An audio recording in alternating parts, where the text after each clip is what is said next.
जय श्री कृष्णा। प्रिय दर्शकों, भाई और बहनों, अस्त्र चर्चा में आपका स्वागत है। मेरा आपको सादर नमस्कार। इस वीडियो में हम चर्चा करेंगे जो कर्क लग्न के व्यक्ति अर्थात कैंसर एसेंडेंट है, उनका दिसंबर माह कैसा गुजरेगा, इस पे एक संक्षिप्त पर चर्चा करेंगे। आप यदि कर्क लग्न के हैं तो ये वीडियो आपके लिए है। यह प्रथम भाव है, इसमें 4 नंबर लिखा हुआ है, अर्थात यह कर्क लग्न की कुंडली को इंडिकेट करता है। 1 दिसंबर को जो गोचरीय परिस्थितियां हैं वो आपकी कुंडली पे दिखाया हुआ है। जो महत्वपूर्ण गोचरीय परिवर्तन है इस माह का वो यहाँ डिस्प्ले किया हुआ है। आप ध्यान दीजिए, 6ठा भाव ज्यादा इंपॉर्टेंट हो रहा है, क्योंकि मंगल देवता, शुक्र देवता, सूर्य देवता और पीछे से बुध देवता, ये सारे यहाँ कंसंट्रेट होंगे और अपना रिजल्ट देंगे 6ठे भाव से। तो ये भाव इंपॉर्टेंट हो जा रहा है इस महीने में। आपके लग्नेश होते हैं चंद्र देवता, तो चंद्र देवता का फल हम मासिक फल में इंक्लूड नहीं करते, क्योंकि उनका राशि परिवर्तन हर 2.25 दिन में हो जाता है। लेकिन आपके ओरिजिनल नेटल चार्ट में यदि चंद्र देवता की स्थिति मजबूत है, 6, 8, 12 भाव से उन्होंने संबंध नहीं बनाया हुआ, किसी तरह मैलिफिसिटी नहीं है उनमें, तो आपको अच्छा रिजल्ट मिलता चलेगा। बृहस्पति देवता यहाँ वक्री स्थिति में लग्न पे गोचर कर रहे, उच्च के गोचर कर रहे, लेकिन 5 तारीख को ही यहां से निकल करके 12वें भाव पे गोचर करेंगे वक्री अवस्था में। तो बृहस्पति देवता का सहयोग है पहले 4 दिन, फिर 12वें भाव पे जाकर के वो 12वें भाव का रिजल्ट देंगे। और चूंकि आपके 6ठे भाव के स्वामी हैं और साथ में भाग्य भाव के स्वामी हैं, तो इन दोनों भावों का रिजल्ट आपको मिलेगा। कम संबंधी रिजल्ट मिलेगा, बाहर से संबंध बनेगा, या जो काम धंधे के लिए बाहर जाना चाहते हैं उनको बृहस्पति देवता मदद करेंगे। और साथ में भाग्य का साथ मिलेगा। कोई लंबी यात्रा हो सकती है, कोई विदेश की यात्रा हो सकती है, कोई धार्मिक यात्रा हो सकती है, और यात्रा का पर्पस कुछ अर्निंग्स का भी हो सकता है, इन्वेस्टमेंट का भी हो सकता है। तो इस तरह का बृहस्पति देवता का रिजल्ट आएगा। बृहस्पति देवता की 5वीं दृष्टि शुभ भाव पे पड़ेगी, तो सुख में वृद्धि होगी और आपको 4थे भाव से संबंधित कोई कार्य रुका हुआ होगा तो वो बृहस्पति देवता पूरा कराएंगे। फिर इनकी 7वीं दृष्टि जो कि इनकी डिजायर है 6ठे भाव पे पड़ेगी, तो 6ठे भाव से संबंधित कुछ रिजल्ट रुका हुआ ये देंगे। और फिर 9वीं दृष्टि 8वें भाव पे पड़ रही है, राहु देवता के ऊपर पड़ेगी इनकी दृष्टि, तो 8वें भाव का कुछ अच्छा रिजल्ट अचानक से आपको मिल सकता है। आकस्मिक रूप से कुछ आपको गेन हो सकता है, या कुछ इन्वेस्टमेंट के रूप में खर्च भी हो सकता है, लॉस भी हो सकता है, या किसी तरह का आपको स्वास्थ्य संबंधी परेशानी होती है और उसके सिलसिले में आपका कुछ हॉस्पिटल वगैरह का चक्कर लगेगा, वहां खर्च हो सकता है। अब केतु देवता दूसरे भाव पे गोचर कर रहे हैं। केतु देवता पहले से यहाँ गोचर कर रहे हैं और अभी लंबे समय गोचर करेंगे। तो 2य भाव पे केतु देवता का गोचर करना मतलब धन की सावधानी आपको बरतनी पड़ेगी। आपको धन खर्च करवा सकते हैं केतु देवता आपके गलत डिसीजन से, तो वहां आपको ध्यान रखना है। और केतु देवता संबंधी आपको कोई परेशानी चल रही है, आपको स्वास्थ्य संबंधी परेशानी है, कमर से नीचे के भाग में हड्डियों में दर्द है, या यात्रा फ्रूटफुल नहीं होती आपकी, या संतान संबंधी कोई तकलीफ है, तो आप किसी ज्योतिषी को दिखा करके पर्सनल कंसल्टेशन ले और उपाय करें राहत के लिए। पर्सनल कंसल्टेशन ज़्यादा काम करती है, उसके उपाय ज़्यादा काम करेंगे। जनरल उपाय यह होता है कि आप काले कुत्ते को खाना खिलाएं।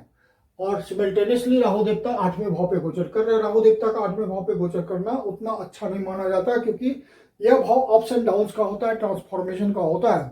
राहु देवता अपने ही भाव में गोचर कर रहे हैं, मतलब एक्वेरियस में, एक्वेरियस उन्हीं की राशि है।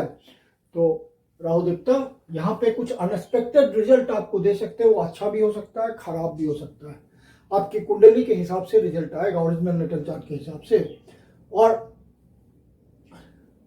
बुध देवता की स्थिति है कि ये 6 तारीख को यहां से निकल करके शुभ भाव से निकल करके 5म भाव पे गोचर करेंगे, आपके पूर्व पुण्याग वाले भाव में गोचर करेंगे, और फिर वहां से निकल करके 6 तारीख को चले आएंगे 6ठे भाव पे, और 29 तारीख से पहले पहले यहीं गोचर करेंगे। बुध देवता 6 तारीख से पहले पहले शुभ भाव पे गोचर कर रहे हैं, और फिर 6 तारीख को आएंगे पंचम भाव पे और वहीं गोचर करेंगे 29 तारीख से पहले पहले। फिर 29 तारीख को छठे भाव पे आएंगे। तो बुध देवता का 3 भाव का रिजल्ट मिलेगा आपको इस महीने।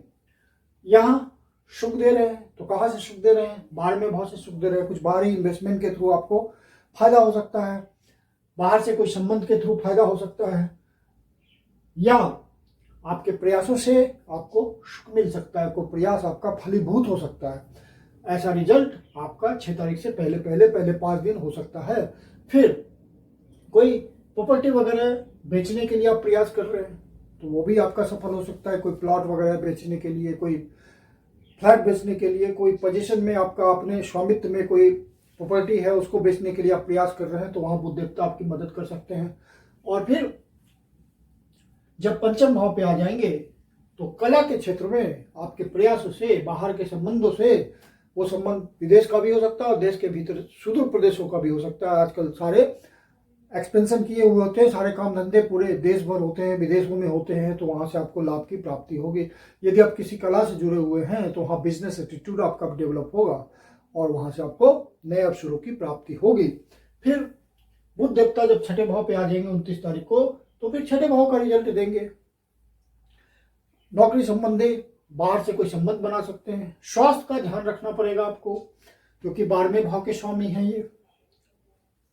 सीनियर सिटीजन है तो अपने स्वास्थ्य का विशेष रूप से ध्यान रखें। फिर मंगल देवता आपके 7 तारीख को ही यहाँ आ जाएंगे। 7 तारीख से पहले पहले आपको पंचम भाव का रिजल्ट देंगे, पूर्व पुण्यास का रिजल्ट देंगे। और चूंकि आपके कर्म स्थान के स्वामी हैं और खुद अपनी ही राशि में गोचर कर रहे हैं, तो यदि आप किसी कला के क्षेत्र से जुड़े हुए हैं, डांसिंग से, म्यूजिक से, पेंटिंग से, आर्टिजनशिप से इत्यादि, तो वहां से आपको बहुत सारा अवसर मिल सकता है धन कमाने का। और साथ में यदि आप स्पेकुलेशन से जुड़े हुए हैं तो वहां भी आप सोच समझ के गहराई से निर्णय लेंगे तो आपको क्विक लाभ की प्राप्ति होगी और वो आपका कर्म होगा तो कर्म का फल आपको मिलेगा यहाँ से। और फिर मंगल देवता 7 तारीख को छठे भाव पे आ जाएंगे। तो छठे भाव पे आने का फल ये होगा कि छठे भाव से संबंधित वो फल देंगे।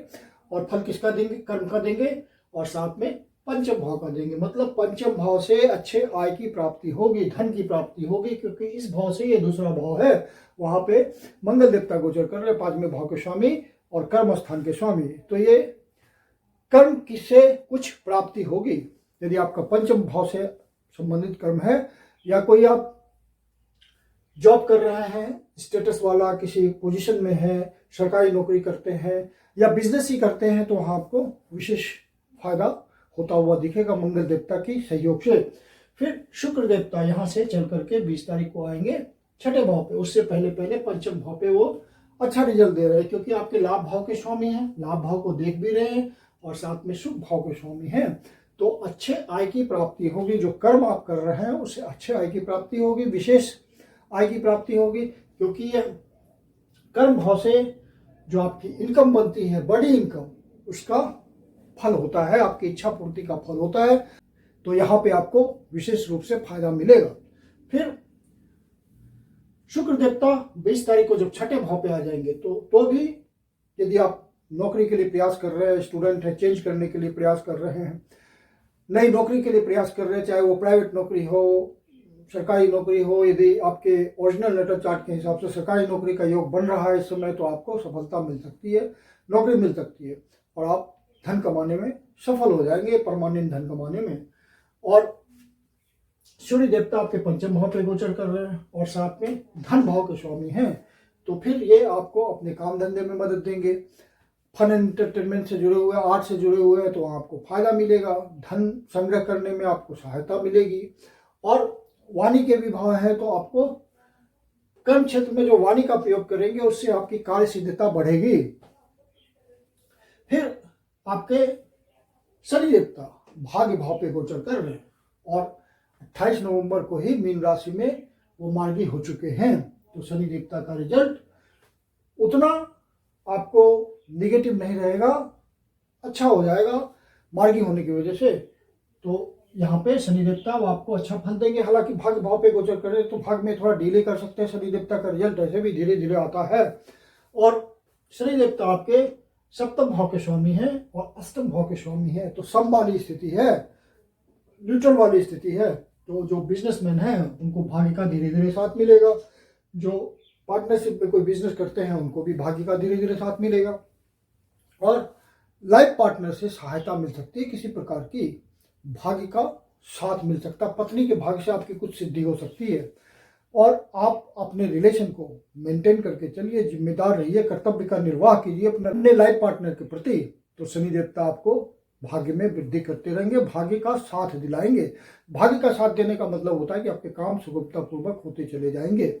कुल मिला के स्थिति आपके फेवर में है। अब चंद्र देवता जब छठे भाव, आठवें भाव, 12वें भाव पे गोचर करते हैं तो विशेष रूप से ध्यान रखना होता है। चंद्र देवता छठे भाव पे गोचर कर रहे हैं धनु राशि में 20, 21 और 22 तारीख को, तो इन दिनों सीनियर सिटीजन्स अपने स्वास्थ्य का ध्यान रखें, किसी से अनावश्यक रूप से ना उलझे, कोर्ट कचहरी के मामले से बचें। और 8वें भाव पे जब गोचर कर रहे हैं चंद्र देवता, राहु देवता के ऊपर गोचर करेंगे, तो किसी तरह का निगेटिव न्यूज मिले, मन परेशान हो, तो शिव जी के मंदिर में जा करके शिवलिंग पे दूध से जल से अभिषेक करें, ओम नमः शिवाय का जाप करें, शिव जी आपकी पीड़ा हर लेंगे, या विष्णु सहस्त्रनाम का पाठ करें।